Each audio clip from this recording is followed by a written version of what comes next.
Honey trap संदर्भातील वेगवेगळे मुद्दे आता उघड होत आहेत। एका वरिष्ठ अधिकाऱ्याला जाळ्यात अडकवलं असं सूत्रांकडून कळत आहे।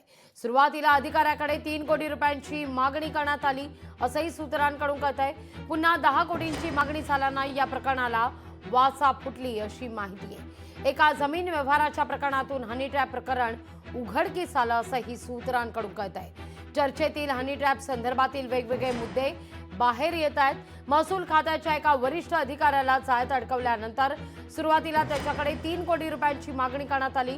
ती पूर्ण झाल्यानंतर पुन्हा 10 कोटींची मागणी झाल्यानं संबंधित अधिकारी अस्वस्थ झाला आणि या प्रकरणाला वाचा फोडल्याची चर्चा आहे। नाशिकमधील शरणपूर भागातील एका जमीन व्यवहाराच्या प्रकरणातून हनी ट्रॅप प्रकरण उघडकीस आल्याची चर्चा सध्या जोर धरते।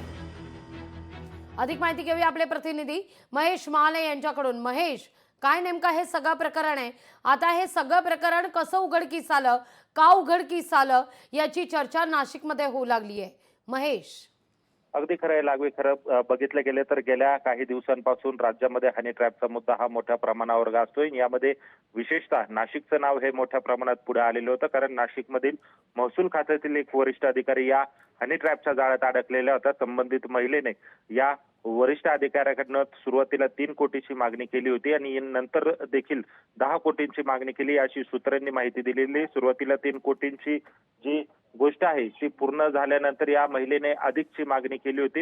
या सगळ्या पार्श्वभूमीवर त्या महिलेने पोलीस विभागात देखील धाव घेतलेली होती आणि त्या ठिकाणी तोंडी तक्रार केलेली होती। आणि तोंडी तक्रार केल्यानंतर संबंधित अधिकाऱ्याला विचारल्या असता आम्ही समन्वयाने हा मुद्दा सोडवू असं देखील त्या अधिकाऱ्याने सांगितल्याची माहिती जी आहे ती सूत्रांनी दिलेली।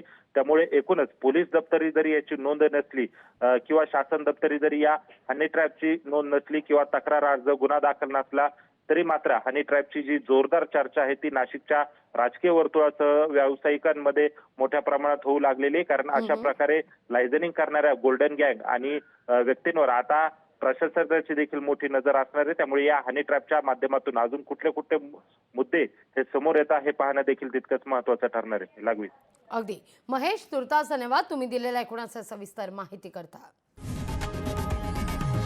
लोकशाही मराठी ऐका, पहा, जागरूक रहा।